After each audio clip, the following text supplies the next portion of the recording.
The topic of my video today is about victim mentality. Earlier on this week, I'd given a homework assignment to a couple of my clients, and I'm going to share their responses later on in my video with their permission. But first, I wanted to talk about victim mentality and what being a victim is. A victim is somebody who feels powerless and therefore unable to take appropriate action to resolve situations adversely affecting their life and their well-being.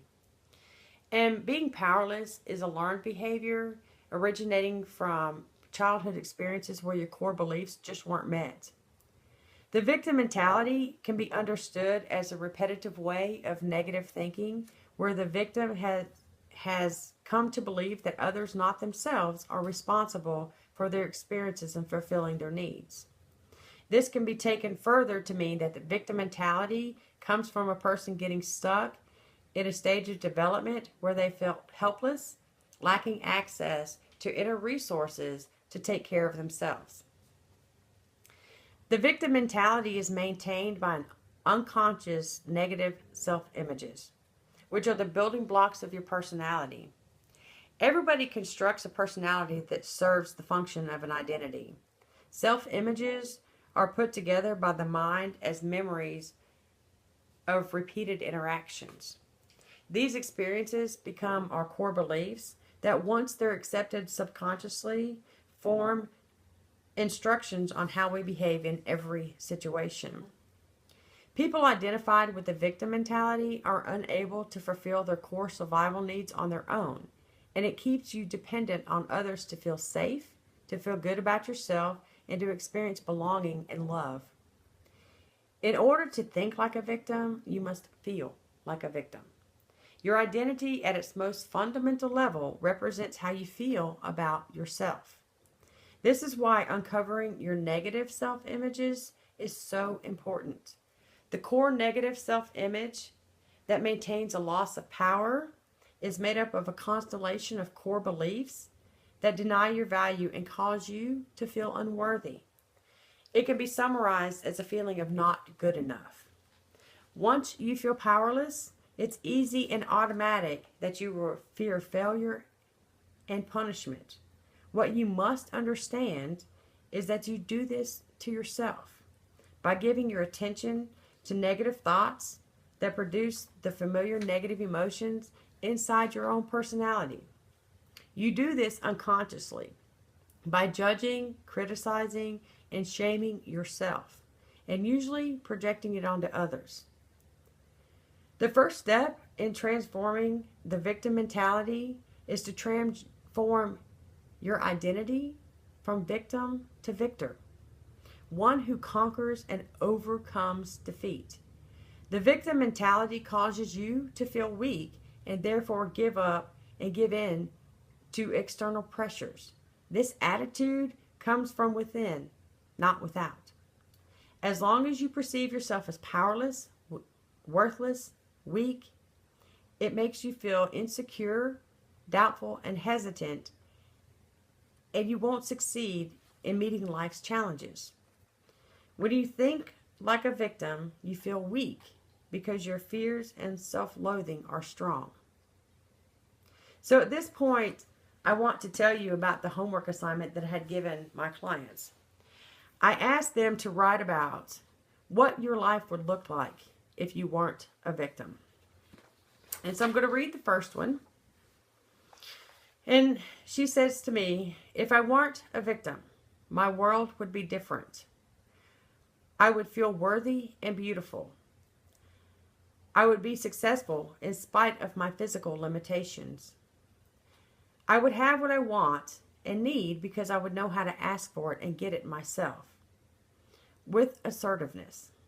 If I wasn't a victim, I would know when I am in the presence of abusers and emotional vampires a lot sooner and know how to maintain strong boundaries. Or maybe I would just no longer attract them at all. Instead, I would attract people who are able to reciprocate what I put into the relationship. I wouldn't be so either afraid and mistrustful of everyone or welcoming to the point of neediness. I would have balance. I would be able to say no when I'm supposed to say yes, when it's appropriate and I really want to. I would no longer allow anyone to make me feel like a doormat. I would channel the energy I waste obsessing and upset about what was done to me into a successful home business based on my arts and crafts, improving my skills, and being more productive. I definitely would feel like an integrated functioning adult instead of such a lost child in an adult body who doesn't know what's going on, as if I had never been on my own at all. Hello? I would stop being so hard on myself and stop thinking that I have to be anything other than myself in order to be loved. More importantly, if someone happened not to love or like me, my world would be just fine because I would love myself. I'm really proud of her for that. Was a huge step for her to write that. And since writing that, she has turned a corner and beginning to thrive. I'm going to read the second one. If I were no longer a victim, what would my world look like? I would no longer tell my sad, pitiful victim story to get others to feel sorry for me, thereby justifying my victimhood. I would not feel suicidal every day. I wouldn't want to die because I would know I've never really lived. Despite being just beyond midlife, I would realize that I deserve a happy, full life, a life of my choosing. I would no longer be depressed. I would truly know what it is like to be happy. I would no longer feel my spirit had died long ago and I was just waiting for my body to catch up. I would take excellent care of myself, spiritually, emotionally, and physically. I would finally live a life without regrets. I would forgive myself for ever believing I deserved to be victimized. I would not be dependent on others for constant validation. I would no longer struggle with eating disorders because I felt I had no control over anything else, or because I felt I was invisible whether I weighed 90 pounds or 190 pounds. I would lose weight because I would care enough about myself to want to look in the mirror. I would be able to say affirmations and believe them. I would realize that people who should have loved me are the ones who lost out, not me. I would never again try to please someone who is impossible to please and who is not worthy of my time and attention to begin with. I would finally use my voice. It isn't that I've never had one, but rather it has been silenced by people who do not want to hear what I have to say. I would stand tall and be strong. I would be my own advocate. I wouldn't need anyone else to stand up for me. I would stand up for myself, and people would know they cannot use me and discard me. I will let the side of me that people do not like to deal with come out more often. She is strong, capable, and no one would dare try to victimize her. I would not hesitate to call things as I see them, which is usually exactly how they are. I would never allow anyone to treat me as if I am invisible. I have been invisible my whole life. Unless someone needed something, another reason I have gained weight is because it didn't matter if I weighed 90 pounds or 190 pounds. I was invisible. I would matter. I would do nice things for myself because I would love myself.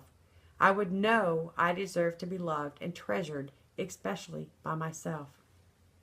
I would have a life worth living. I would want to get up in the morning, not lay in bed all day for days, hiding from the world because I had no sense of purpose. I would live a very purposeful life. I would do interesting things, and I would surround myself with interesting people. I would finally know who I am. I would find my strength from within not go to other people to prop me up emotionally. I would have clarity, the result of doing the deep inner work to determine what I want. I would be who I want to be, not who everyone else around me expects me to be if I want them to give me the occasional scrap of attention. I would no longer feel I was cowering in the corner or believe that I deserved to be there. I would never again feel second best at best because being second best would no longer be acceptable. I would operate in my gifts. I would bring hope, healing, comfort, and encouragement to others by utilizing my gifts. I would no longer doubt my gifts are as good as others are. I would truly know deep inside that I do have an extraordinary gift. I would have self-confidence. I would know I am absolutely capable of doing great things. I would write the book that I know is inside of me. I have a story to tell, one that is captivating and compelling, a story that nobody else can tell. If I were no longer a victim, the things I've always wanted to do would become my reality, not some long-forgotten dream. I would never again feel like a broken-down heap in the rearview mirror of people who took what they needed from me and walked away, as if it was the least I could have done for them. I would not allow people to use me up, leaving nothing for myself. I would put myself first, not last. I would enjoy the seasons, the sunshine, waking up in the morning, spending time in meditation, spending time with my inner child, and looking forward to a day filled with things that bring me joy. If I were no longer a victim, I would know what brings me joy when Rinda asks me. Joy would no longer be a foreign concept. I would know that I'm never too old to have hopes and dreams, and to see them come to fruition. The result of setting my intention and expecting good things to come to me. I would no longer constantly ruminate about things I have no control over and can never change. I would no longer constantly ruminate about things I have no control over and can never change. I would stand in my intuition, and I would never again let anyone call me crazy, because I intuitively know things they wish to keep hidden. I would no longer be living, breathing example of the definition of insanity, doing the same thing over and over, expecting a different result. I would have no problem setting healthy boundaries, and I would walk away from people and situations that are hurtful to me and who do not respect my boundaries. If I were no longer a victim, my inner child at every age would feel loved, secure, safe, and never forgotten or ignored. I would spend time with her every day, holding her, reassuring her. I would be strong enough for both of us. I would be able to say no with no sense of guilt. If someone doesn't like me because I won't do whatever they want me to, I would know that it's their problem, not mine. I would not be afraid to try new things. I would go on a cruise. I would take up kayaking, hiking, and walking in the deep in the forest to meditate on the peace and stillness. I would not be afraid to sell my house and move wherever I want to go, not where I feel I have no choice but go because I need the help of someone who lives there. I would have choices. I would set my intention to start my life. Not start my life over, but start it for the first time. I would know that being in my 50s does not mean my life is almost over. I would live my life as if it were just beginning. Everything would bring a sense of wonder. I would not isolate due to depression caused by not having dealt with old wounds. It is those old wounds that have kept me stuck in victim mentality. I would live a life that matters because I would matter. I would be someone whom people respect rather than disrespect. I would no longer allow people to use me for their own selfish purposes. If I were no longer stuck in victim mentality, I would always see my glass as being half full rather than half empty. And with her, that homework assignment has been very powerful as well. And so I encourage each and every one of you to do that homework assignment. What would your life look like if you weren't a victim? And share your answers in the comments section below. I'm anxious to see them. A victor holds nothing back. She does the best that she can. Therefore, to embody the mentality of the victor, you must be disciplined in taking action and to commit to a set of values that you know will counteract the habit of being irresponsible and dependent.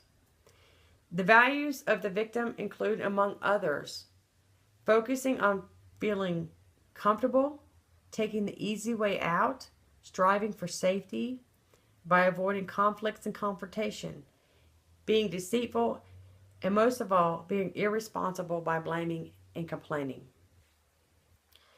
So I want you to hear some of the steps for transforming your victim mentality. And the first one is to claim your power by choosing responsibly, expressed through consent, to handle your needs, because this builds your self-esteem. Recognize the victim mentality and victim identity, and interrupt blaming, complaining, and rationalizing why you can't do something. Love who you are and eradicate the habit of self-judgments and criticism. Be strong, trusting and confident in your abilities, no matter what your mind is thinking. Command your will by focusing your attentions on the task at hand and declare to yourself, I can and will succeed. Know your value and use them for guidance, for the choices you make and the behavior you engage in. Commit to being loyal to yourself and live by principles that honor and respect and promote well-being.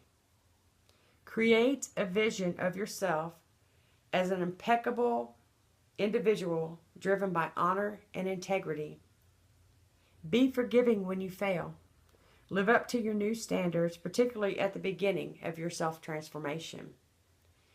Be creative and resourceful, and add to this list of things to do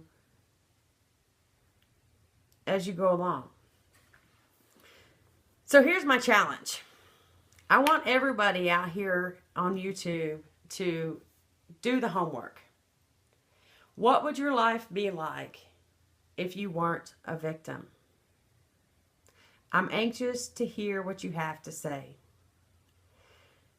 If you haven't subscribed to our YouTube channel, please go ahead and do so, and visit us at familytreecounseling.com. And like I said, I'm really anxious to hear what you guys have to say and the things that you come up with. Do your homework. If I weren't a victim, what would my life look like? I'm Rinda Hall. Thanks for watching.